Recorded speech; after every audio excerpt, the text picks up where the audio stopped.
আসসালামু আলাইকুম। চট্টগ্রাম জেলা লিগ্যাল এইড কমিটি সেরা প্যানেল আইনজীবী 2025-এর সেরা প্যানেল আইনজীবী হিসেবে নির্বাচিত হয়েছেন। আমার পাশে যিনি রয়েছেন চট্টগ্রাম আদালত প্রাঙ্গণের পরিচিত মুখ, বিশিষ্ট নারী নেত্রী, যিনি চট্টগ্রাম সিটি কর্পোরেশনের প্যানেল আইনজীবী এবং জেলা লিগ্যাল এইড কমিটির একজন প্যানেল আইনজীবী এবং যিনি চট্টগ্রাম জেলা আইনজীবী সমিতির সাংস্কৃতিক সম্পাদকের দায়িত্ব পালন করছেন, বিশিষ্ট আইনজীবী, আমাদের সকলের পরিচিত মুখ, অ্যাডভোকেট আশরাফি বিনতে মোতালেব।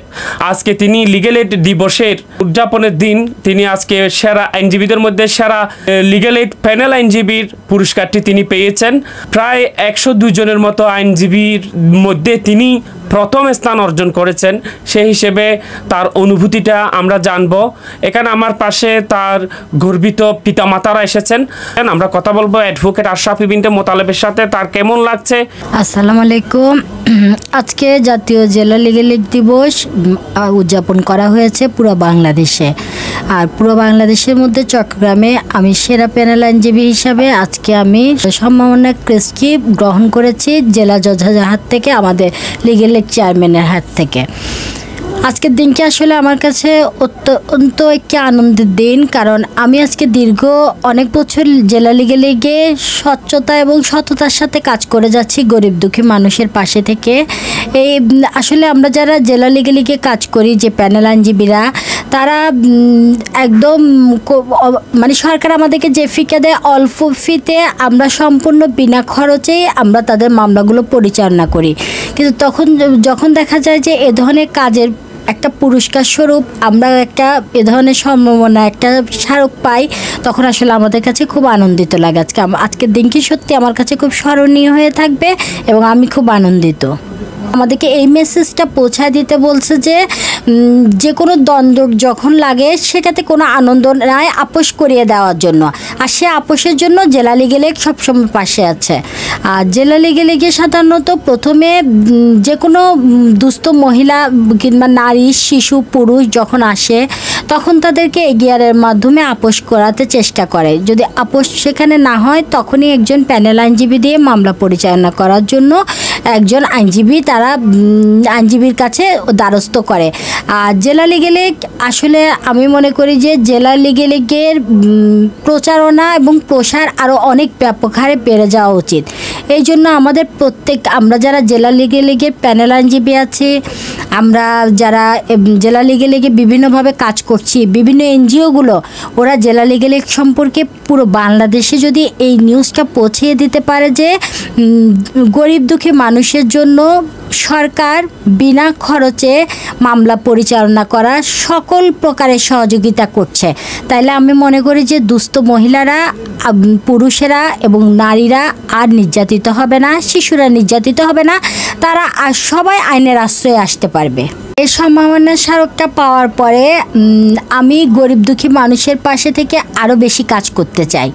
কারণ জেলা লিগ্যাল এইডটা আসলে আমরা আইনজীবীদের জন্য আমি মনে করি একটা মাইল ফলক। আমরা যখন কোনো একটা বড় মামলা আমাদের কাছে আসে তখন আমরা ওই মামলাটায় যখন একটা হ্যান্ডসাম আমরা একটা ফি পাই, তখন দেখা যায় যে আমরা একজন সিনিয়রের উপর নির্ভর হয়ে যাই। আমরা বেশিরভাগ আইনজীবীরাই বই ঘাটাঘাটি করতে চাই না, কিন্তু জেলা লিগ্যাল এইড থেকে যখন আমাদের কাছে একটা মামলা পাঠানো হয়, যেহেতু ওই মামলাটা আমি জিতার জন্য আমি সব ধরনের বই স্টাডি করতে চেষ্টা করি, তাই আমি মনে করি যে জেলা লিগ্যাল এইডে কাজ করে আমি অনেক কিছু শিখতেও পারছি এবং গরিব দুঃখী মানুষগুলোর কাছে এক প্ল্যাটফর্মে আমি দাঁড়াতে পারছি। কারণ ওরা যে ধরনের ক্লায়েন্টগুলো আমাদের কাছে পাঠায়, সাধারণত আমরা ওই ধরনের ক্লায়েন্টগুলো পর্যন্ত হয়তো পৌঁছাতে পারতাম না।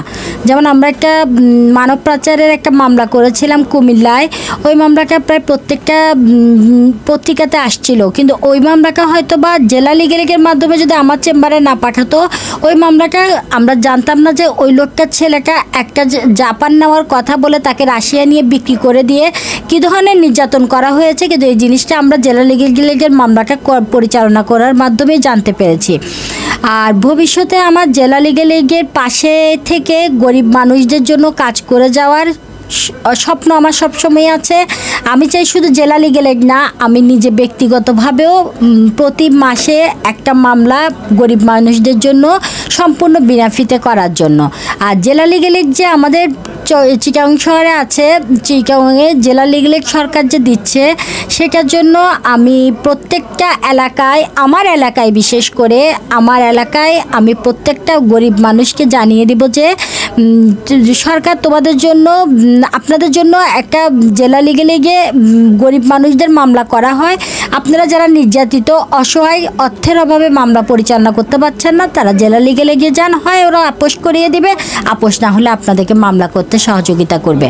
আর ভবিষ্যৎ জেলা লিগেল এড সম্পর্কে আমার একটা স্বপ্ন, আমার সবসময় একটা স্বপ্ন, চিটাগংয়ের মানে আমাদের চিটাগং বিভাগটা যেহেতু 64টা জেলায় মিলেই ঢাকায় একটা প্রাইজ দেওয়া হয় জাতীয় জেলা লিগেল এড দিবসে। আমার স্বপ্ন যে আমরা যে প্যানেল আইনজীবীরা জেলা লিগেলে গিয়ে কাজ করছি তারা এত মানে কাজে এগিয়ে যাব যে আমাদের চট্টগ্রামকে আমরা এই জেলা লিগেলে গিয়ে পুরস্কারটা উপহার দিতে চাই। আমরা আমার জন্য দোয়া করবেন সবাই, সবাই আমার পাশে থাকবেন। ধন্যবাদ, সবাই ভালো থাকবেন। আসসালামু আলাইকুম। আজকে আমি কোর্ট বিল্ডিং এসে আমি এত গর্বিত, নিজেকে বুঝাতে পারতেছি না। ছোটোবেলা থেকে আমার খুবই ইচ্ছে ছিল তারে আমি এই কোর্ট বিল্ডিংয়ের উকিল বানাবো। আমি আল্লাহর কাছে দোয়া করি, আমি আপনাদের কাছে দোয়া চাই, সিনিয়র মা বাবারা এবং এই জুনিয়র মা বাবারা, এনারা সবাই যে আমার মেয়েকে এত আদর, এত যত্ন করছেন, এত মানে সাহস দিয়েছেন, আমি এই জন্য আপনাদের কাছে অনেক মানে ছোট হয়ে আছি। Really, I am very much pleased. It is proud of me. আমার মেয়ে আজকে যেই সম্মাননা পেয়েছে, এটাতে আমি আমার পরিবার সবাই থেকে আমরা সবাই অনেক খুশি। হ্যাঁ, আমরা প্রত্যেকের কাছে দোয়া চাই আল্লাহ যাতে তার ভবিষ্যৎ জীবনে আরও অনেক উন্নতি সাধন করতে পারে। জজ কোর্টে আমার মেয়ে আশরাফি বিনতে মোতালেব অসহায় দুঃখী লোকের জন্য কাজ করে, সে সবসময় নিজের পয়সা খরচ করিয়ে আমরা দেখছি এসে কাজ করতেছে। এটা সত্যিই আমাদের জন্য আমরা গর্বিত। এটা যে এটা পাই, তার যে এই সম্মাননা পেয়েছে, এটার জন্য আমরা অনেক খুশি। সবাইকে ধন্যবাদ। শুকর আলহামদুলিল্লাহ। আমি খুদা হাফেজ, আপনাদেরকে দোয়া করি আমার মেয়েকে যেন আপনারা নিজের মেয়ে, নিজের বোন মনে করে জানেন।